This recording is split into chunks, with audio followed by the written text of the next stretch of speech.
Olá, iluminados! Tudo bem com vocês? Estamos aqui para mais um episódio do Pet Doc Cast, o podcast da família Multiespécie.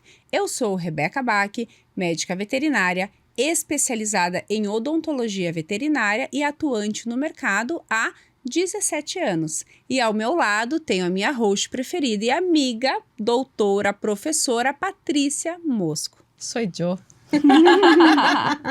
Professora médica veterinária, já há mais de 20 anos. E estamos nessa jornada do Pet Doc Cast com o objetivo de levar informações de qualidade para você que ama seu pet e quer que ele viva mais e melhor. E já que eles estão no nosso coração, que eles habitam o nosso coração, que tal falarmos do coração deles! Pessoal, vocês sabiam que os pets, cães e gatos, podem ter doenças cardíacas? Sim, podem. É sobre isso que nós vamos conversar no episódio de hoje. E para contemplar esse tema, trazer informações riquíssimas para você que está aí nos ouvindo, nós contamos com a participação e eu vou chamá-la de professora Ana Paula Sarraf, porque ela foi a minha professora lá quando eu estudei na PUC do Paraná. Então, para mim, para a Patrícia também, é uma honra contar com a presença de uma profissional tão experiente como ela.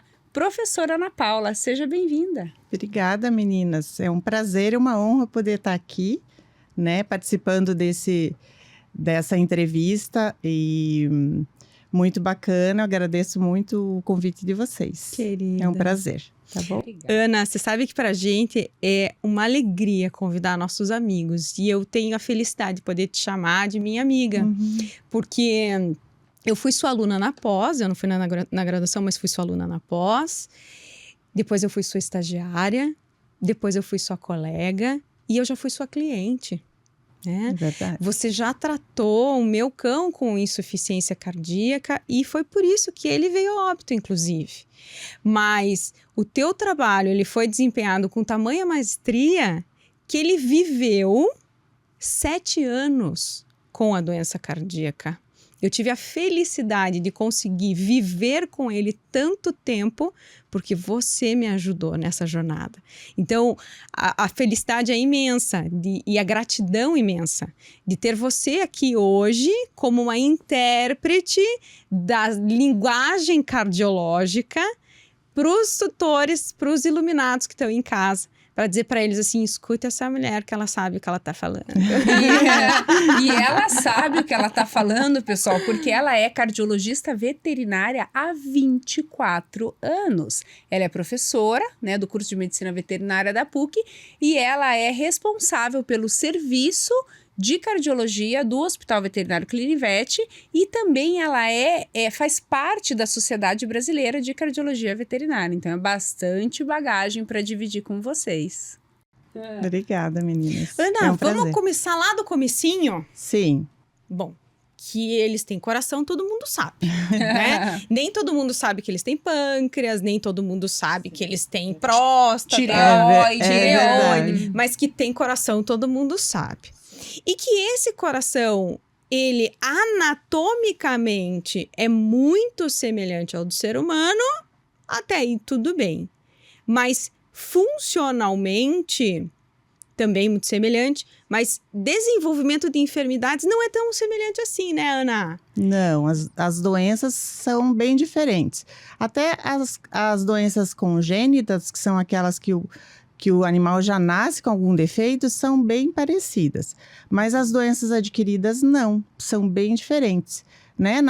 Na medicina, no homem, a principal doença cardíaca, acredito eu, seja o infarto, né? Então, às vezes a pessoa vem perguntando, doutora, meu cachorro vai infartar?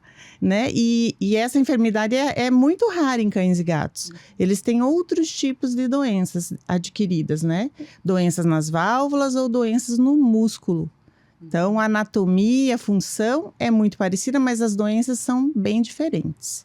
E posso aproveitar o Pode. gancho? Olha só, Ana, adoro falar isso. Eu falo isso em sala de aula, lá para os nossos aluninhos crus, quando eles entram na faculdade, né? Quando a gente vê num filme, numa série, num programa de TV, uma cena médica de emergência, que a pessoa faz a parada, né? Que a maquininha lá, o monitor cardíaco tá no pi, pi, pi, pi, né? Dá aquela parada.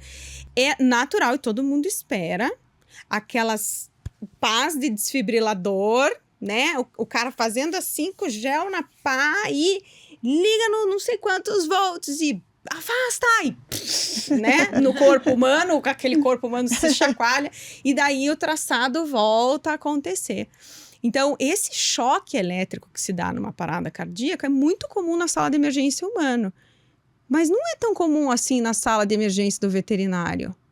Isso tem a ver com essas doenças diferentes que eles têm no coração? Sim, quando o paciente humano ele faz o uso desse procedimento, geralmente ele está quase parando, está em fibrilação.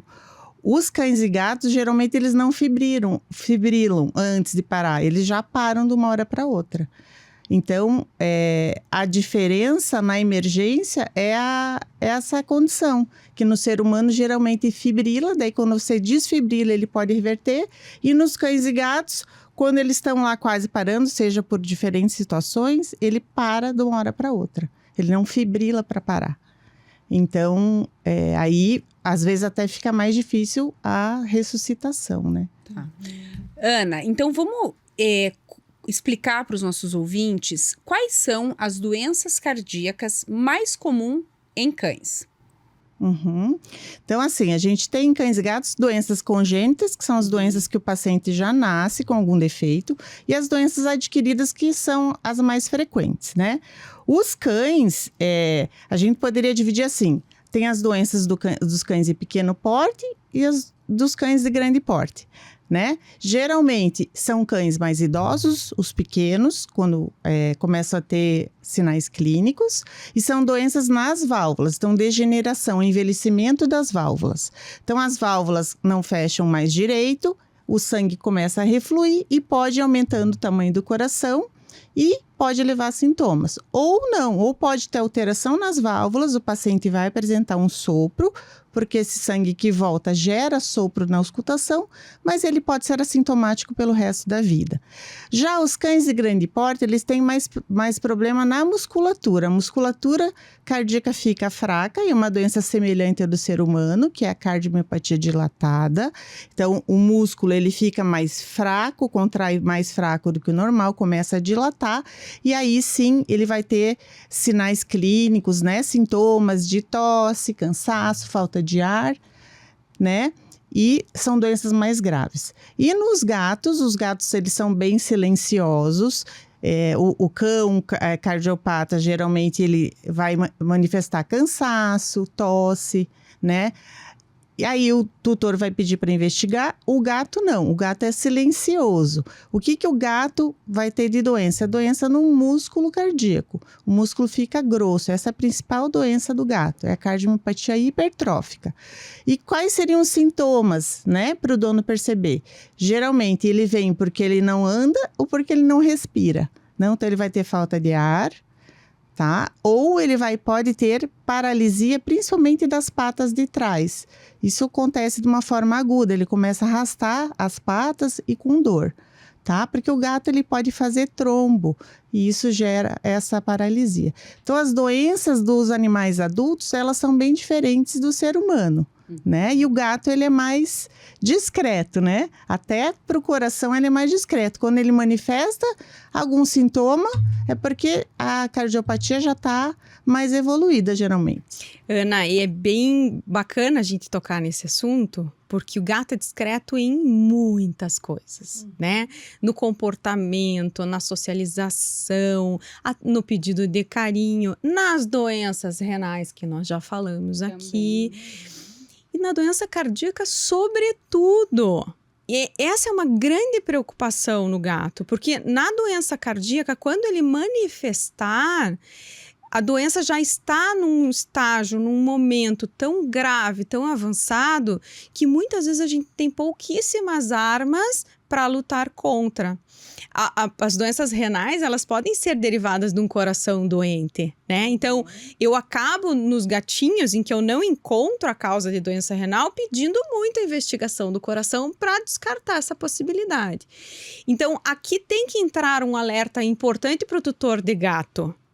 Como é que eu faço para descobrir a doença cardíaca no meu gato, sendo que ele nunca manifestou nada e eu não quero que ele chegue nesse momento de desespero?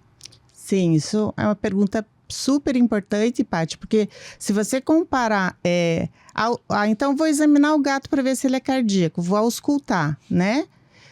O gato cardíaco, ele pode ter alteração no exame ou estar normal, e mesmo assim ele ser cardíaco. Eu vou fazer um raio-x de tórax. O raio-x pode estar normal, porque o coração ele fica grosso para a cavidade, para dentro. Então, às vezes, a silhueta do coração está normal. Então, para o gato, é ainda mais importante a gente realizar um exame que chama ecocardiografia, que é o ultrassom do coração, que a gente observa e avalia o coração internamente, mede todas as cavidades, vê o fluxo de sangue.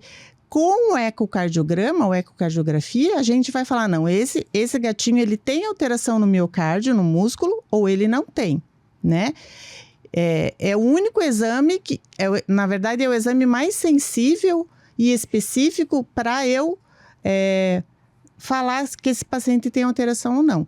E o gato também, ele é tão diferente em relação ao cão, que ele pode transitar entre as formas de doenças cardíacas. Então, hoje ele pode ter um ventrículo espesso. Daqui a alguns meses, esse ventrículo pode ficar fino de novo. E ele vai mudando as formas das alterações cardíacas que ele pode ter. Então, por exemplo, eu vou anestesiar, o meu gato vai para um procedimento de odonto, por exemplo, né?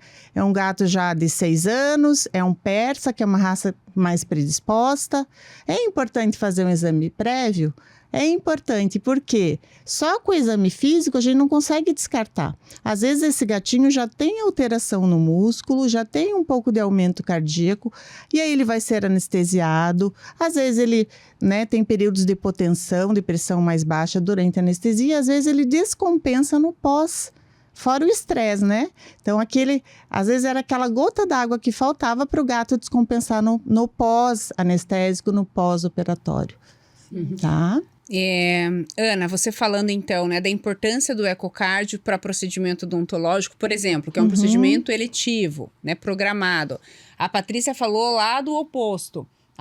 O animal que já chega com sinais clínicos avançados, seja basicamente tosse e falta de ar, que são os sinais mais comuns. Em cães. Em cães, isso. Gato isso silencioso. É bem importante. Não, trazendo... Assim, o gato cardiopata não tosse. Essa é uma diferença bem curiosa. Exatamente. Quando o gato tosse, geralmente o problema é respiratório, não cardíaco. Já o cão, não. Exatamente.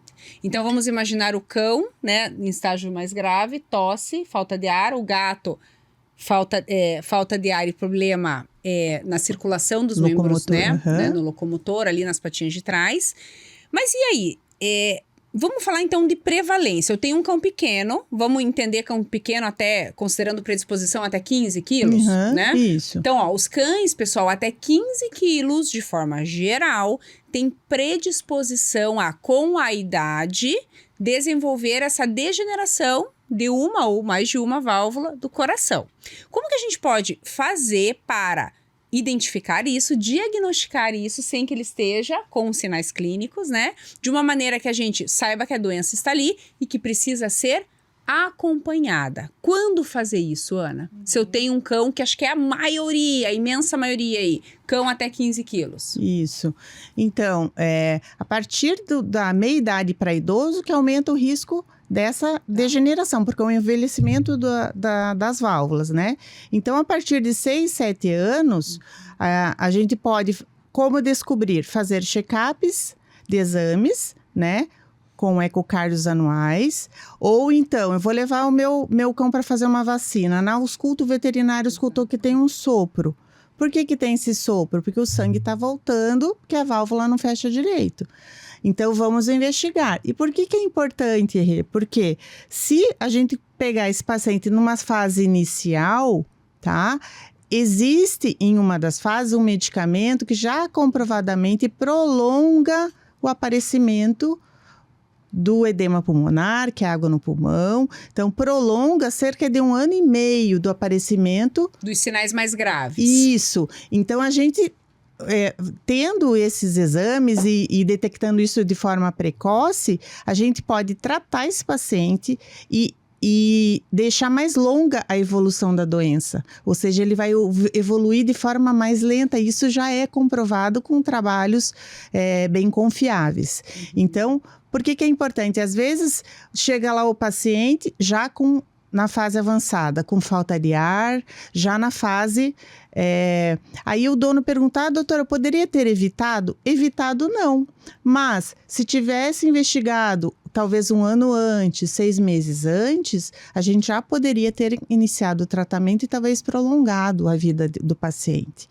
Então, é importante auscultar sempre o paciente vai lá por problema de pele, por problema dentário, ou está mancando, a gente tem que fazer o exame físico completo. E o paciente vai envelhecendo todos os órgãos, né? Uhum. Então, surgiu um sopro na auscultação, ou o paciente está cansado, ou está com um pouco de tosse.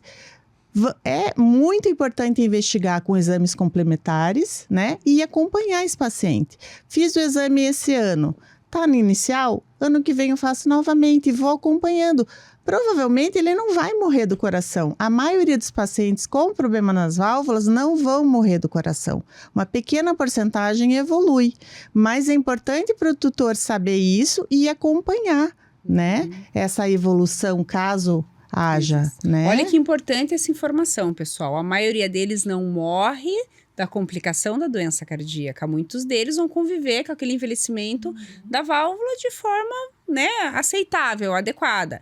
E aí o cardiologista é que vai fazer esse papel de entender qual é o estágio da doença que o seu animal se encontra e medicar para prevenir que evolua, que avance. Isso é mágico. A gente está falando aqui do quê, Patrícia? De medicina veterinária preventiva, de check-up, que quase todo episódio... Nossa, olha só, destacar absurdamente, a gente fala isso direto, né? Mais importante do que ter uma carteirinha de vacina recheada de selinho é você fazer a coisa do jeito certo. Então, levar o seu cão, o seu gato, para fazer o check-up, para ser examinado, para ser avaliado. E aqui cabe a gente destacar uma informação, Rê, que nem sempre a gente deixa claro. Mas hoje eu vou deixar. Não é vacinar no balcão do aviário. Se você vacinar no balcão do aviário, você está perdendo a oportunidade do seu animal ser avaliado, passar por um exame físico criterioso por um médico veterinário, que vai assegurar a condição de saúde que ele está em condições de receber aquela vacina. Você sequer pode garantir a qualidade da vacina. Se ela foi fabricada num fabricante de confiança, se ela foi armazenada de uma forma de confiança, porque tudo isso faz parte de um protocolo, de um processo para assegurar a qualidade de vacina. Aí você vai economizar vacinando no aviário e vai perder a oportunidade de ganhar por um valor, né, olha, relativamente pequeno, né, um acréscimo pequeno, para o seu cão ser avaliado, o seu gato ser avaliado pelo médico veterinário. Então, quando você paga a vacina no médico veterinário, você está pagando pelo exame físico, pela avaliação de saúde, pela garantia de saúde. E nesse momento, talvez, o médico diga para você, olha, talvez agora, diante desse exame físico aqui que eu percebi que está alterado... Que tem o sopro, né, que é o principal sinal detectado no exame clínico. Exato, ali, seja físico. Mais importante você passar pela avaliação cardíaca do que investir na vacina. Vamos primeiro entender a condição de saúde para saber se ele está legal para ser vacinado? Né? O médico veterinário vai conseguir te orientar para saber se realmente é o certo a fazer e o momento certo de fazer. E eu vou falar mais uma coisa. E se o médico veterinário que está atendendo o seu cão não auscultar, troque de veterinário. Básico, né? Gente, isso é bem... eu sempre falo para os alunos, gente, vocês têm que aprender a auscultar. porque faz parte do exame completo, né? Assim como temperatura, mucosas. Então, assim, aquele exame físico geral, às vezes vai nortear, não, esse paciente, ele tinha um soprinho grau 2, agora está um sopro grau 3, deve ter evoluído, vamos investigar, né? No gato é um pouco diferente, porque às vezes tem sopro, às vezes não tem. Mas o exame físico é o básico, né? Antes de pedir qualquer complementar, tem que fazer um bom exame físico. Examinar a cavidade oral, né? Os dentes, todo mundo esquece, né? Às vezes, veio porque tá coçando, olha só a pele, né? E o resto. Ana, e é bem interessante, né? Na medicina veterinária, as pessoas não estão acostumadas com o nosso protocolo de check-up. E as pessoas estranham nos perguntam bastante dentro do consultório. Você deve ouvir bastante disso do que eu vou falar. E quando o ser humano vai, né, ser submetido a um procedimento cirúrgico, ele passa por exame de sangue, passa pelo eletro e pela consulta com o anestesista. E na veterinária, não existe consulta com anestesista, existe o clínico Até que existe, libera. mas não é habitual. Só Não casos é habitual, né? mais Exato. específicos, né? E quando geralmente se pede exame de sangue, mal se pede exame de urina, e agora, há pouquíssimos anos, começou a ser introduzido o ecocardio, que daí já não é o eletrocardio, não é aquele do traçadinho, é aquele da ecografia. Que é comum para nós, né? Que é muito comum pra gente. Então, você consegue explicar para os nossos iluminados por que da importância de se fazer o exame, o check-up cardíaco pré-anestésico e qual realmente é o melhor? Então, Paty, cada exame serve para uma função, né? O eletrocardiograma vai detectar a atividade elétrica do coração. Então, o coração, ele tem como se fosse uma descarga elétrica antes de contrair e o eletro vai detectar essa atividade elétrica. Então, que informação o eletro traz? Frequência cardíaca e ritmo. É super importante para o anestesista, né? Porque, digamos, durante um procedimento anestésico, às vezes o paciente começa a ter alguma alteração ali no traçado. Então, é importante saber, mas será que ele já tinha antes, né? E o ecocardio, a gente vê a estrutura interna, a gente avalia a função tanto de contração quanto de relaxamento, a gente vê o fluxo de sangue. E também a gente tem junto no aparelho um monitorzinho. Então, é um exame mais completo porque eu avalio tudo isso, anatomia e função, e também eu vejo atividade elétrica. E caso tenha alguma arritmia, a gente recomenda o eletrocardiograma. Então, os exames, eles são diferentes, né? O eletro é para ver o ritmo e o ecocardio é para ver função, anatomia e o tamanho das câmaras e o fluxo de sangue. Um exame complementa o outro. O ideal, né, seria ter os dois exames como exame pré-anestésico e mais exames de sangue. Mas você pode aí optar, né? Se o paciente é mais jovem, não tem nada na ausculta, vamos fazer um eletrocardiograma. O paciente começa a ficar idoso. O ecocardiograma é um exame mais completo. Ou é um gato, né? Ou o gato. O gato é especialmente importante por causa que a doença dele é silenciosa, né? E às vezes a ausculta não ajuda muito nos gatos. Então, complementar qual exame pedir e também explicar para o tutor por que é importante. É uma maior segurança na anestesia, uma anestesia mais tranquila, né? E para acompanhar esse paciente, né? É mais... Exatamente. Eu vou contar para vocês, que vocês sabem, mas para o pessoal que está lá nos ouvindo, sobre a minha rotina de trabalho, né? Então, eu faço odontologia, como vocês sabem aí. Quem não acompanha, né, nós está começando agora, está ouvindo o primeiro episódio. Patrícia é especializada em nefrologia, eu em odontologia.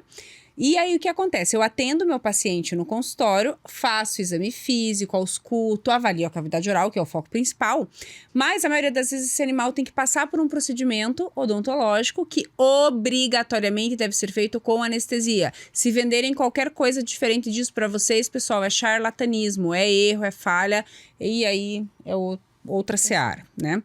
Então, o que acontece? O paciente tem que ser anestesiado para ficar imóvel, a gente radiografa a boca toda e tudo mais. Então, eu lido com isso diariamente. O paciente que precisa ser anestesiado e que precisa, e obrigatoriamente, né, Ana, passar por um check-up. Então, eu faço ausculto em consultório e muitas vezes peço o ecocardiograma. Se não tem sopro, a gente pede a partir de 6, 7 anos ali de qualquer forma. E antes disso, se não tem, ok, né? Mas, pessoal, é muito importante esse animal passar pelo ecocardio para que nós conheçamos se existe ou não a doença e também por uma tranquilidade do tutor. Esses dias, vou contar um caso super recente. Aconteceu, eu pedi ecocardio, né, cachorrinha de 8 anos, e veio a informação de que o animal tinha degeneração da válvula, né, que para nós é super comum no nosso meio, porque a gente lida com esses animais todos os dias até 15 quilos, né. E aí a tutora, tadinha, ficou desesperada. Ela entrou em crise quando ela recebeu a notícia disso, né? Então, a gente está aqui para informar vocês de que isso existe, acontece, que não é motivo num primeiro momento de desespero. É uma constatação que ninguém gostaria de ter no seu animal. Lógico que ninguém fica feliz, né, Ana Paula, com essa notícia. Mas essa informação que você trouxe para nós de que a minoria vai complicar e que a doença vai evoluir é maravilhosa. Né? Então, o mais importante é conhecer, saber se tem, se vai ter ao longo da vida e se precisa ou não medicar aquele animal. Então, doutora Ana, tem sopro. O meu veterinário analisou, avaliou, auscultou e na auscultação detectou o sopro. O que eu faço agora? Corro pro cardio? Sim, com certeza. Então, o sopro não é um diagnóstico, né? Tem gente que fala, mas o que tem meu cachorro? Meu cachorro tem sopro. Então, o sopro é um achado de auscultação em que o sangue está turbilhonando, está numa velocidade mais rápida. Então, os animais não podem ter sopro, animais saudáveis, né? Então, se o sopro é num filhote, aí sempre é importante investigar. Porque provavelmente ele nasceu com algum defeito cardíaco. Alguns defeitos cardíacos, até hoje em dia, têm tratamento cirúrgico eficaz, né? Na veterinária, a gente está evoluindo agora no Brasil, graças a Deus, né? Mas se for um cão já adulto para idoso, a presença do sopro significa que tem alguma coisa que está voltando sangue para onde não deveria. Então, é sempre importante investigar. Então, geralmente, quando o paciente já é adulto, por que ele tem sopro? Porque a válvula não fecha direito, está incompetente, porque ela está grossa, ela fica toda irregular. E daí não fecha certinho e o sangue volta para os átrios em alta velocidade. E isso que gera o sopro. Então, se o animal tem sopro, não quer dizer que ele tem uma doença grave. Significa que alguma coisa está acontecendo ali nas válvulas e isso tem que ser avaliado. Né? Que nem eu comentei, a maioria tem lá a degeneração, tem o soprinho, a gente vai ver no exame quanto que volta, o tamanho das câmaras e a gente vai acompanhar. O ideal é acompanhar anualmente. E isso, então, tem sopro, fiz o ecocardio, passei pela avaliação do cardio, ele viu que o meu cão tem uma alteração na válvula, uma degeneração na válvula. Isso é uma doença cardíaca, certo? Isso, tem dono que fala assim, é normal, né? Porque ele tá velhinho. Eu falei, não é normal. Mas é muito comum, é uma doença. Normal é diferente de comum. Exato. Ele fala, porque ele tá velhinho, né, doutora? É normal ele ter sopro. Eu falei, não. É uma doença, mas é muito comum. É o nosso dia a dia, né? É o dia inteiro que a gente atende. E isso é diferente da insuficiência cardíaca. Do coração não tá dando conta do recado. Então, essa insuficiência cardíaca que geralmente leva o paciente a óbito, é isso? Exatamente. Porque daí encharca pulmão, acumula líquido no abdômen, daí a gente começa a ter uma série de complicações. Isso. A insuficiência cardíaca é quando o coração começa a aumentar de tamanho devido àquela várias doenças, né, diversas, e aí o que acontece? Começa a reter líquido. Aonde que retém líquido? Ou no pulmão, que é a água no pulmão, o edema pulmonar, que o paciente vai ficar com falta de ar, ou na barriga, né, que forma a ascite, que é a barriga d'água. Então, a partir do momento que começa a acumular líquido, é um quadro de insuficiência cardíaca, e daí a doença realmente ela vai progredir. Doutora Ana Paula, o meu cachorro tem problema na válvula, tem sopro, foi feito ecocardio, confirmamos. E a veterinária indicou que ele precisa fazer tratamento odontológico, que a boca tá feia. Como é que eu vou anestesiar o meu cachorro se ele tem um problema no coração? Eu vou sair correndo daqui, porque eu não quero que ele morra. Esse é um outro mito que ficou e tem gente que não consegue. Como é difícil! A gente já fez, Ana, episódio sobre anestesia, sobre É um mito que ficou, gente. É. E sabe o que acontece? O dono vê assim, ele é cardíaco, o veterinário não quer Não, anestesiar. o pior é quando o veterinário fala isso. Fala. Porque E o fala tutor... muito. O tutor, ele é leigo, ele tá, né, se por muito privilégio, ele tá aqui nos ouvindo e tentando mudar um pouco isso. Mas e quando o veterinário fala isso? Mas isso acontece muito, Eu recebo com muita muito. frequência. E aí, o que acontece? Eu sempre converso com o tutor. Tá, então se a pessoa tiver problema cardíaco, a pessoa não pode ser operada?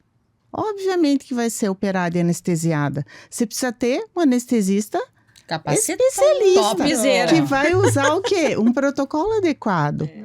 Inclusive, teve uma situação uma vez que eu atendia uma poodlezinha idosa que tinha doença periodontal e a dona não queria fazer o procedimento por medo da anestesia.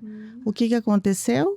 Começou a evoluir a doença periodontal e começou a sair pus da boca da cadela. Gente, e ela assim- morreu de sepse. Então, ela morre de sepse Porque por conta tem da medo da infecção, porque tem medo... anestesia. e o- Medo da anestesia. Então, o paciente, mesmo aquele que tem insuficiência cardíaca, porém está medicado e compensado, o que é compensado? Não está mais com líquido, frequência cardíaca está boa, voltou a comer, consegue brincar, caminhar, certo? Com medicação, ele pode ser anestesiado. Então, ele está estável? Está. Então, agora o anestesista Exatamente. vai ver o protocolo Logicamente adequado. que numa doença né? cardíaca avançada, no grau de insuficiência, existe um risco um pouquinho maior, mas Sim, ainda assim é super viável e a gente tem muito Controlável. sucesso. sim. Né? Semana passada, eu atendi um Schnauzer de uma dentista. E ela chegou para mim por indicação de uma outra cliente que tinha feito, né, o tratamento odontológico comigo. E ela falou assim, eu vim aqui consultar com você, porque a veterinária que acompanha um Schnauzer de 11 anos, que acompanha ele desde filhote, falou que agora que ele tem o problema no coração, e na idade que ele tá, se ele for anestesiado, ele pode morrer. Só que eu sou dentista. Eu tô vendo que a boca do meu cachorro tá cheio de pus, que ele tá sofrendo Nossa. agora. Esses dias sangrou. Absurdo, né? Diminuiu o apetite. Claro. Por favor, Rebeca. Eu preciso de ajuda, porque eu não sei o que eu faço. Eu confio muito na minha veterinária, porque cuida dele desde filhote. Só que essa veterinária falou que se anestesiasse, ele podia morrer. E aí? Que às vezes eu acho que, dependendo dos locais, não tem uma estrutura adequada, não tem uma equipe, né, Qualificada. especializada. Então, o que a gente indica? Fazer os exames pré-anestésicos. O paciente está estável, o anestesista é bom, é qualificado, tem que fazer.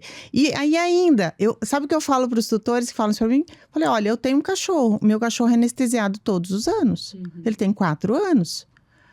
E até o fim da vida dele, ele vai passar por anestesia. Por quê? Porque a saúde da cavidade oral é extremamente importante, né? E a gente vê, às vezes, aquele animal de 11 anos que nunca passou por uma limpeza porque tem medo da anestesia. É um mito. Vocês tinham que fazer um episódio sobre isso.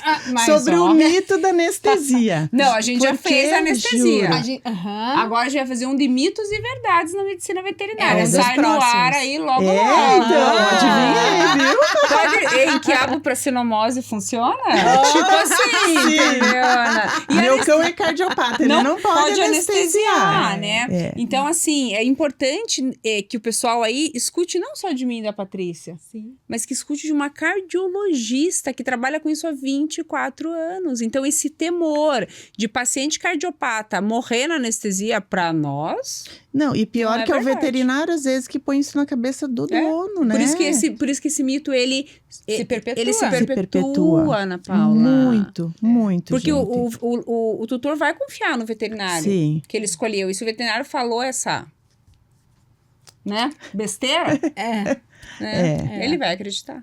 Isso é um mito, E nós realmente. estamos aqui, Ana, no Pet Doc exatamente para isso, para levar uma informação de qualidade para os tutores de cães e gatos. Porque a gente sabe que hoje a medicina veterinária tem muita condição de oferecer qualidade de vida e tempo de vida. Exatamente. Desde que as informações, né, desde que os conceitos sejam bem empregados e o diagnóstico, o tratamento seja adequado. E aí, a gente vê cada vez mais os tutores humanizando os animais, né? É o membro da família, cada vez mais informados, então eles querem dar o melhor tratamento, né? E os pacientes estão vivendo mais e estão ficando mais idosos. E as doenças, obviamente, vão aparecendo. Lógico, mas o que a gente quer, sempre eu explico isso. Eu quero não só dar quantidade de vida, mas é qualidade que interessa. Então, que ele viva um mês a mais com qualidade do que 4 meses, né? Com falta de ar, sofrendo. Né? É isso que a gente preconiza. A gente tem essa capacidade de, quando não tem mais o que fazer, quando, né, o animal está sofrendo, aliviar o sofrimento. Mas até lá, a gente tem muita coisa para fazer. Eu sempre explico, não, vamos fazer isso, vamos até onde a gente puder. Até quando viram lá os síndromes cardiorrenais, né, que são na fase final da doença, eles sempre vão pro cardiorrenal. Ai, Ana, não me fale isso, tá? E daí a gente tem que atuar junto com a nefro. Eu já fiquei triste aqui no episódio, eu não sei se perceberam em casa ou não, porque a Ana chega aqui toda pomposa, né, 24 anos de experiência, assim, tudo doente cardíaco. Ele não morre do coração na maior parte das vezes. Daí sabe o que acontece comigo? Eu tenho que baixar a cabeça e engolir seco, porque esse paciente vai morrer do rim. Ai, Ana, não bota a culpa nas minhas costas. É que são os órgãos mais importantes, né, Paty? Ai, nem me fale. Mas olha que interessante que é isso, né? O coração, ele sofre com as doenças e ele tenta dar um jeito de fazer o melhor que ele pode e manter a vida. Só que às vezes o melhor que ele pode não é suficiente para os outros órgãos. E já que o rim tá ali bem na caruda, né? Bem no comecinho, recebendo o sangue que o coração tá jogando. Se ele começa a sentir falta do produto que ele precisa para executar sua função, ele vai ficar doente. Então, infelizmente é bastante comum, né? E talvez eu acho que aqui caiba a gente fazer esse alerta. Que quando o paciente fizer o diagnóstico de uma alteração cardíaca, que ele faça junto uma investigação renal, porque se esse coração ele é capaz de provocar uma doença renal, então é nosso papel orientar o tutor que está em casa e dizer assim, o coração pode fazer o rim sofrer, então vamos checar o rim para ver como ele está hoje, porque de repente quando a insuficiência renal acontecer, a gente vai ser pego de surpresa e aí vai ser muito mais difícil trabalhar ou equilibrar esse corpo, né? Então, assim, vou ter que ficar quieta, enfiar a viola no saco e levar embora, porque... Bora trabalhar. Não, mas é legal porque tem que trabalhar em conjunto, né, Paty? E isso acontece muito, eu vejo muito, por exemplo, o paciente chega, o cão chega com edema pulmonar, tão descompensado, ele tem que receber diurético, né? Eu tive um caso recente que o cachorro ficou 3 dias internado recebendo diurético, porque realmente ele estava morrendo de edema pulmonar. Quando ele foi embora, eu falei para a dona, agora minha preocupação vai ser o rim, porque eu tinha que fazer a medicação. Né? Não tem escolha, né? E com certeza depois, uma semana depois, ele diminuiu o apetite, creatinina que era 0,7 foi para 2,4. E aí a gente tem que fazer uma parceria com a nefro. Não, cada um cede um pouquinho, porque as medicações muitas vezes pioram a função renal, que já é um rim idoso, né? Agora, se você tirar muito a medicação, faz o edema de novo. Então, é uma balança bem difícil da gente manejar, né? Então, é legal a gente ter, assim, essa interação entre cada um na sua especialidade. O que eu tenho de melhor? O que eu posso fazer que vai melhorar? E o tutor tem que estar atento a isso, Com né, certeza. Ana? Porque se o tutor começa a perceber que os veterinários não se conversam, né? Ou que o cardio diz, tem que ser assim, não pode mudar. Ou o nefro, tem que ser assado, não pode mudar. Tem que saber ceder, né? Peraí, então talvez esteja na hora de você buscar uma segunda opinião. Porque é um balanço e a gente só consegue chegar no ótimo quando a gente se ajuda. Então, não é porque é um veterinário topzera, outro topzera, que só o que um diz ou outro diz é verdade. A gente tem que ter humildade para trabalhar em conjunto. E sempre pensando no bem do paciente, né? É o objetivo. Então, vamos diminuir o diurético, então vamos monitorar a respiração em casa, vamos aumentar a medicação lá que aumenta a força de contração, vai mais sangue para o rim, vamos tirar o vasodilatador, né? E aí, vamos avaliando, porque o paciente, não adianta o paciente estar sem água no pulmão, mas com lesão renal e sem comer e vomitando, né? São difíceis de manejar, mas eu acho que essa interação e várias especialidades juntas é o ideal de trabalhar, né? E a gente consegue daí ter o melhor de cada especialidade. E hoje a veterinária né? dispõe disso. Isso. Dispõe, né, desse profissional extremamente especializado, experiente em determinada área, que é exatamente essas expertises juntas que vão conseguir entregar a melhor solução para o paciente. Né? Ana, a gente acabou falando de medicações aqui. Sim. Então quer dizer né? que o gato que tem uma alteração cardíaca ou o cão que tem uma alteração cardíaca pode precisar de remédio para o coração? Pode. Então, dependendo da fase, né, de doença cardíaca, às vezes não precisa tomar medicação, é só acompanhar, tá? A partir do momento que esse paciente vai para uma insuficiência cardíaca, ele vai tomar aí no mínimo 2 a 3 medicações por dia. Então, a gente vê que o tutor ele tem que ser muito cuidadoso, gostar muito do animal, porque além do trabalho, né, às vezes toma medicação 3, às vezes 4 vezes por dia, é o gasto. Né? Então, os pacientes vão ficando velhinhos, vão ficando doentes e eles vão dar gasto. Mas só que às vezes esse paciente com tratamento ele vai durar anos, com qualidade de vida. Né? Foi o caso do meu, né, Ana? Foi o caso do Johnny. O Johnny, nós descobrimos o sopro no coração com 6 anos e ele morreu aos 13 da insuficiência cardíaca. E eu não sei se você lembra disso, eu vou contar para o pessoal porque é uma história curiosa. Eu era recém-formada, se não me engano, na época. E eu gostava muito de brincar com o Johnny. O Johnny era um poodle pequenininho que nós tínhamos em casa, que era meu irmão mais novo, né? E a gente gostava de brincar com ele, jogava ele no sofá, na cama e beijava o sovaquinho. Eu gostava de beijar o sovaquinho do Johnny. Aquele poodle branquinho do sovaquinho cor-de-rosa, uma delícia, né? E aí, um dia, eu beijando o sovaquinho dele, a minha orelha ficou perto do coração. Escutou o sopro. E eu escutei o sopro. Daí, me deu um gelo. Falei, pronto, ferrou. Aí foi quando eu liguei para você, marquei a consulta, a gente fez os exames e a gente diagnosticou a alteração no Johnny. E aí nós começamos a tratar. E ele ficou muito bem até desenvolver insuficiência cardíaca, né? E realmente é um curso longo, desafiador, doloroso, mas que vale a pena. Recompensador, né? Porque a gente conseguiu, com toda essa luta, manter ele perto da gente bem durante muito tempo, né? Então, valeu muito a pena.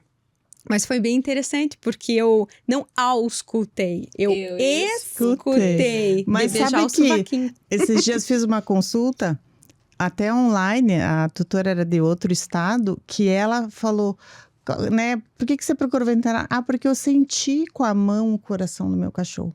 Então, ela estava sentindo o sopro com a mão, né? E esse é importante destacar também que esse acompanhamento do dono é super importante no tratamento. Então, hoje, como que a gente monitora esse paciente a longo prazo? O dono conta a respiração do cachorro e do gato em casa. Me manda um relatório, tem aplicativo que ensina a fazer isso, uma coisa super simples, validada com estudos e que eu ensino, você vai contar quantas respirações, o paciente tem que estar dormindo de boquinha fechada, você abre o aplicativo e vai clicando ali. O aplicativo já calcula e já põe num gráfico. Então, se passar de 30, tá alto. Aí manda uma mensagem, passou de 30, então vamos fazer isso. Então, esse comprometimento do tutor é super importante, né? Numa doença crônica, até nas doenças renais também, né, Paty, você sabe? Se a gente não tiver um tutor comprometido, não tem tratamento que vá fazer o paciente durar. Por isso que quando a gente fala aqui, Ana, sobre planejamento familiar, né? Por isso que quando você vai adotar um animal ou você vai comprar um animal, saiba que ele vai crescer, ele vai envelhecer e ele vai provavelmente precisar dos cuidados. Cuidados vai ficar velho, vai ter doença, vai dar gasto. Exatamente, né? E eles merecem, né, essa dedicação por nossa parte. Ana, uma coisa que eu queria te perguntar, que é dúvida, né, de forma geral. Cirurgia cardíaca, né? Você deu uma pinceladinha ali no começo, que isso está evoluindo e tal, mas de fato existem normalmente as doenças congênitas, né? Quando a gente fala de doença de válvula, no ser humano, troca-se a válvula ou faz uma plástica na válvula. Como que é isso na veterinária? Então, meu cachorro tem uma doença cardíaca, tem uma doença na válvula. Ai, meu Deus, né? Será que não tem como operar e consertar essa válvula para realmente ele não desenvolver, não agravar o quadro? Então, a cirurgia dos problemas das válvulas está evoluindo no Brasil também, tá? Então, a principal doença, que é a degeneração da válvula, se fosse um ano tinha que trocar a válvula. O que é feito na veterinária? Hoje de mais moderna, e tem alguns grupos fora do Brasil, e tem um grupo em São Paulo que começou ano passado a fazer esse tipo de cirurgia, tá? É colocar num dispositivo que vai fechar um pouco o orifício que fica da válvula, tá? É um dispositivo que chama V-clamp e não é todo paciente que pode ser submetido, tem uma série de pré-requisitos, então não é qualquer um que pode, porque tem que ter vários requisitos para poder ser submetido. Então foram feitos no Brasil alguns pacientes com sucesso. Então esse equipamento, ele é como se fosse um clipe, ele vai fechar um pouco a abertura da válvula, diminuindo o sangue que volta. E o coração, aí, ele vai diminuindo de tamanho também e diminui sua evolução. Então, essa cirurgia é o que há de mais moderno nas doenças valvares.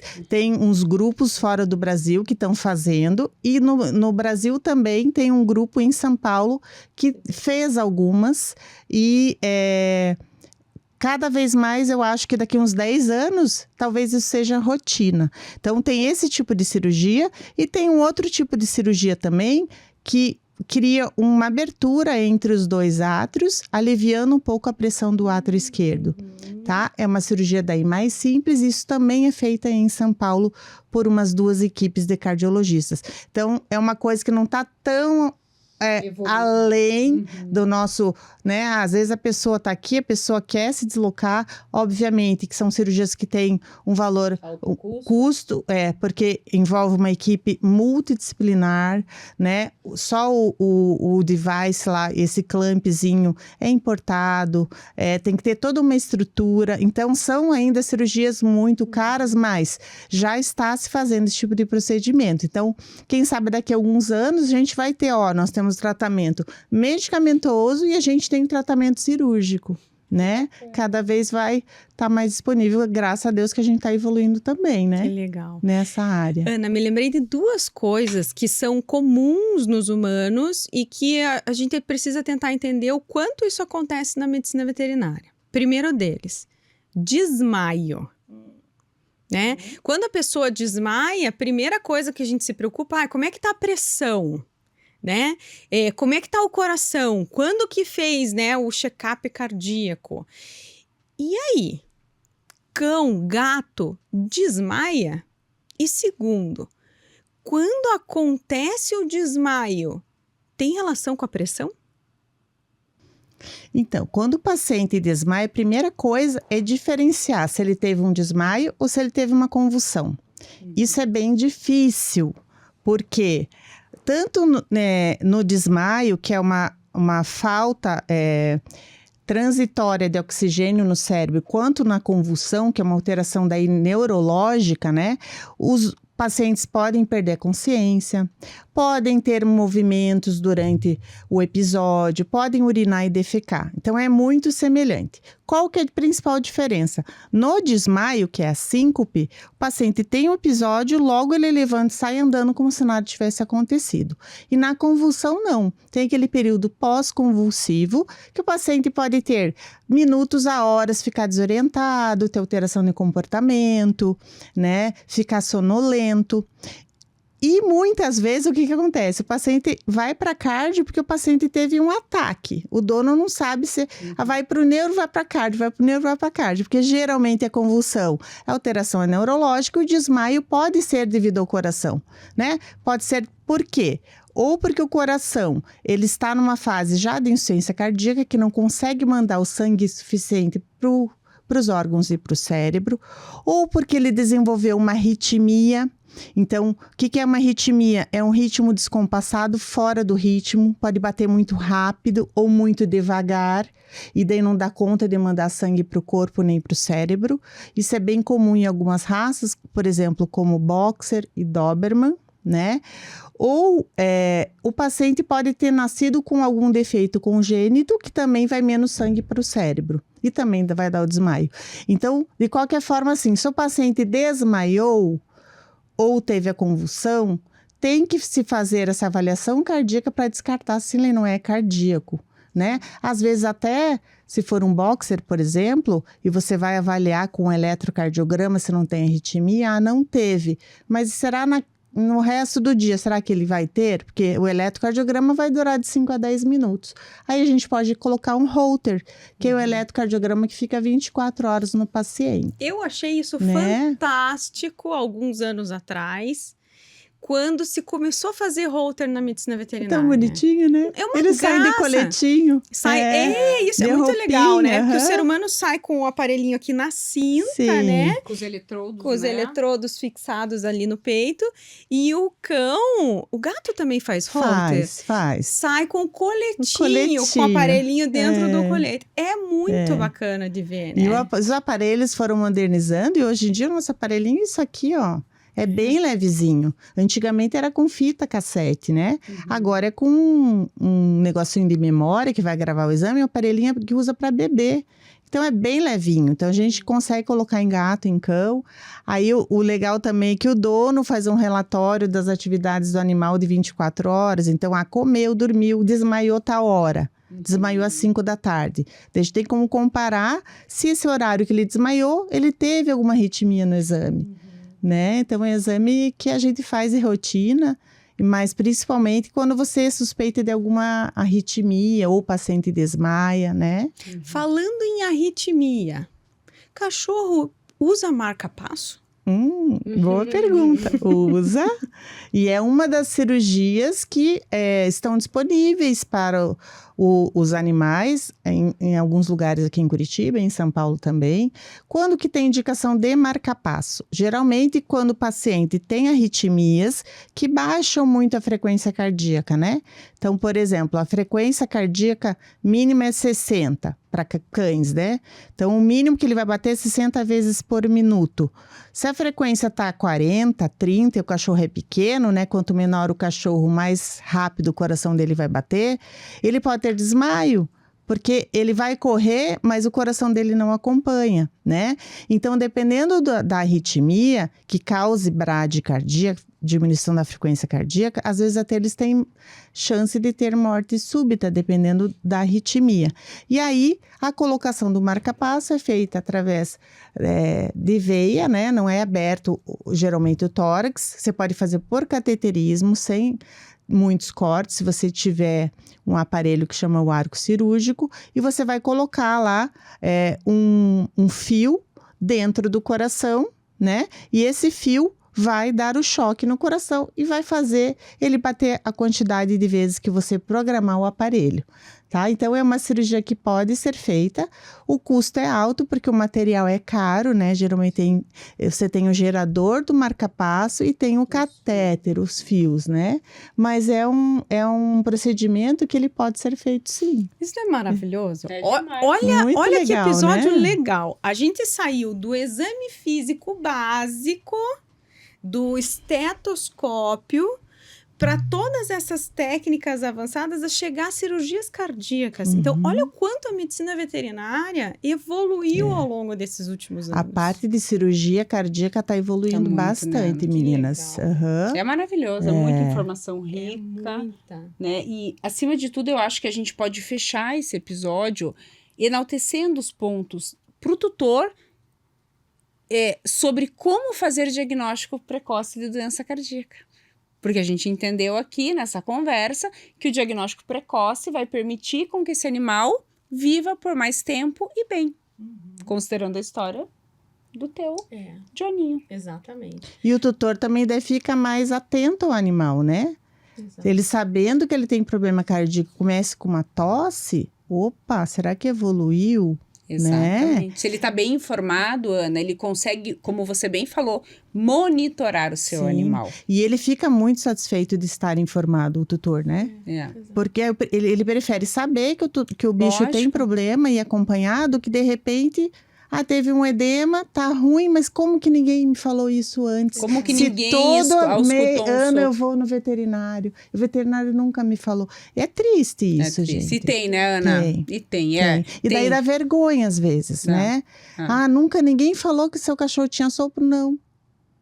Porque não vai desenvolver as doenças valvulares, é importante deixar claro que ela vai evoluindo durante anos. Não é de um dia para o outro que o paciente vai ter sintoma, né? Se ele apresentou tosse ou falta de ar, ele tem sopro há muitos anos, os cães pequenos, né? Gato e cão grande é diferente. Então, é muito importante conscientizar isso.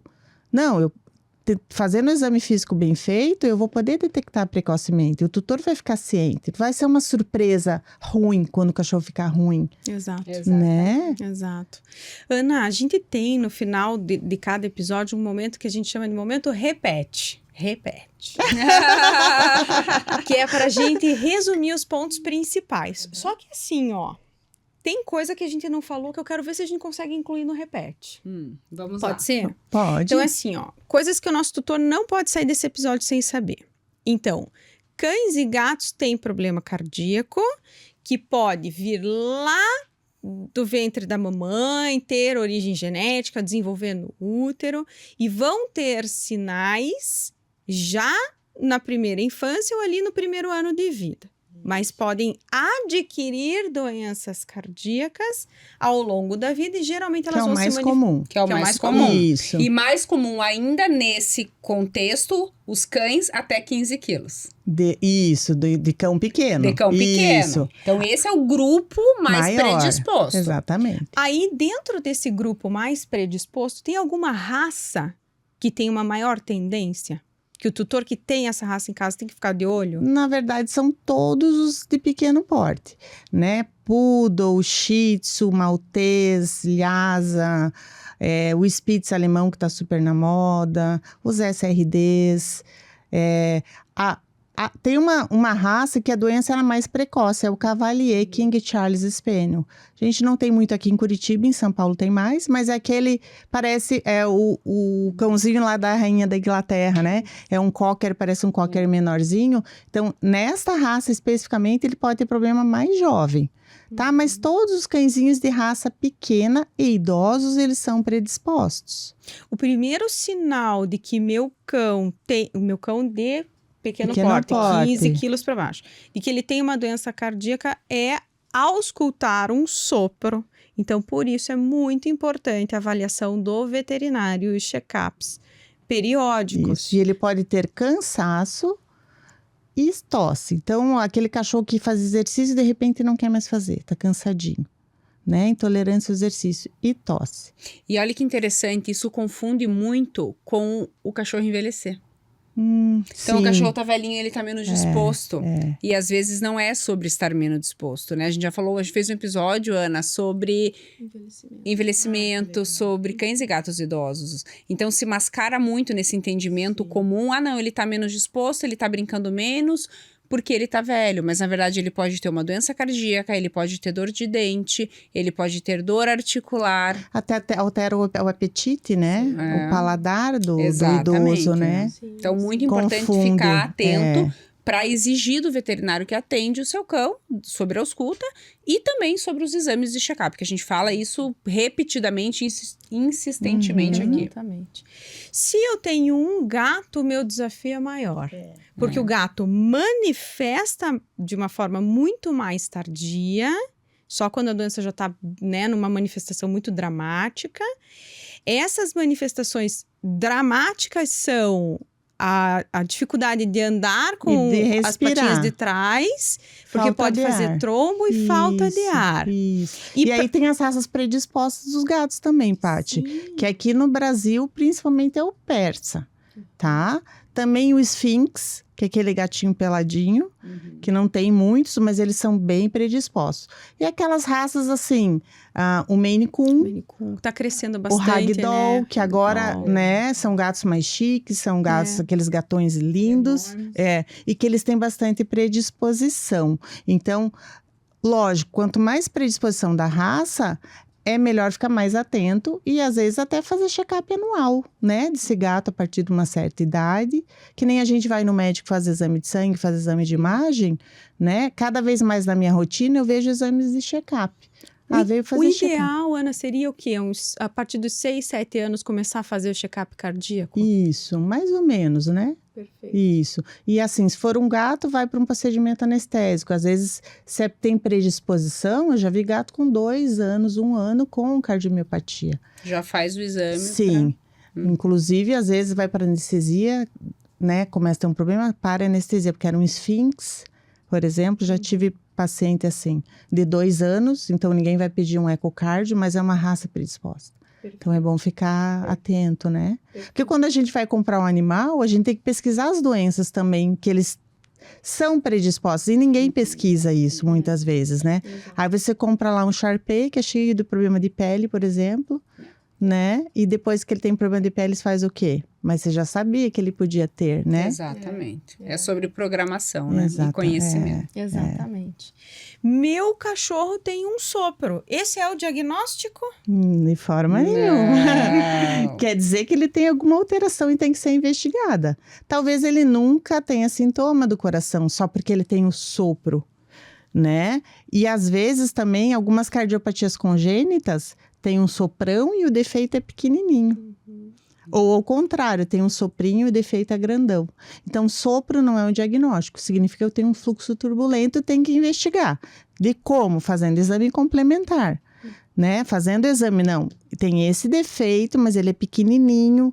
A presença do sopro não quer dizer que ele é doente e que ele tem que tomar remédio. Significa que a gente tem que acompanhar, né? Isso é bem importante. Perfeito.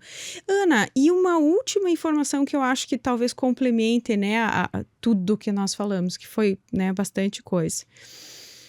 Existe dieta específica para paciente que tem doença cardíaca? Existe. É uma dieta que a gente só inicia na fase de insuficiência cardíaca, tá? Porque, ao contrário que muita gente acha, quando a gente pensa na medicina do homem, que o cardíaco ele é obeso, né? E na ou que tem pressão alta, né? Ou colesterol. Na veterinária isso não acontece, porque a principal doença do humano é o infarto. Na veterinária não. O que acontece? Quando o paciente começa a descompensar e vai para um quadro de insuficiência cardíaca, ele começa a perder peso e massa muscular. Então ele começa a emagrecer a partir dessa fase. E perder músculo. Começa a ficar caquético. Então, a dieta do cardíaco, tem várias marcas, e são dietas balanceadas e muito, assim, muito de qualidade. Ela tem pouco sódio, que é o sal, que o sal retém água, e ele já tem uma doença que está retendo água, e tem muita caloria. É uma dieta gorda, com muita gordura. Por isso ela é palatável. Se você pegar no rótulo, ela tem muito mais caloria do que uma dieta normal. Só que ela só deve ser inserida na fase final, de insuficiência cardíaca. Antes não teria indicação. Antes, o que tem indicação? Uma dieta sênior para fase de vida do paciente, para que ele mantenha um score corporal bom, para que ele não esteja magro. Peso, exatamente. Né? E se for alimentação natural, que a gente sabe que tem muito animal hoje. Agora está na moda, né? Está na moda e alimentação recebe natural. alimentação, então que seja uma alimentação natural balanceada por nutricionista, nutrólogo. Exatamente.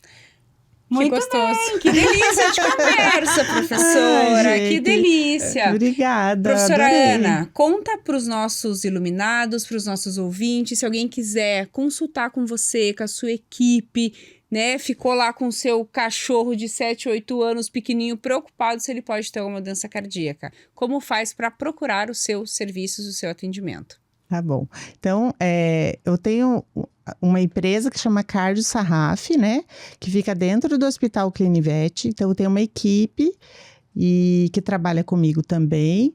Então, se a pessoa quiser fazer a consulta, o exame, é só ligar e agendar. Eu também tenho o meu perfil no Instagram, que é a Cardio Sarraf. Também tem um serviço volante, tá? Caso precise. E é isso, meninas. Eu agradeço a oportunidade de conversar sobre um assunto, né, que é meu dia a dia, que é gostoso. A gente falar do que a gente gosta, né? Do que a gente tem afinidade. Verdade. E torço muito pelo sucesso de vocês. Tenho muito obrigada. orgulho de vocês e de ser Obrigada. amiga de vocês, de coração, Querida. tá? Obrigada. Muito Eu gostei obrigada, muito. Ana. A gente Que fica bom. muito feliz de ter você aqui com a gente. A gente falou bastante isso, né, Rê? Sobre honrar as pessoas que nos formaram. E a gente fica muito feliz de ter essa oportunidade. Obrigada mesmo de você Eu que estar aqui. agradeço, meninos. Foi um prazer, muito bom estar aqui.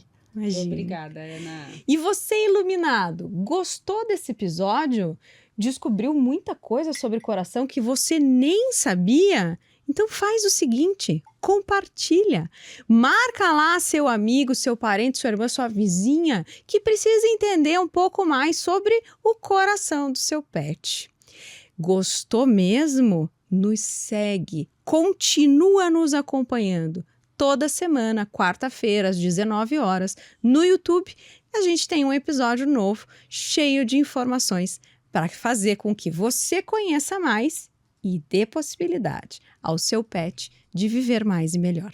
E se você tem um caso, alguma história relacionada ao tema de hoje e quer contar para nós, manda lá no nosso direct. Vai ser um prazer ouvir, ler essa história e compartilhar com quem nos segue.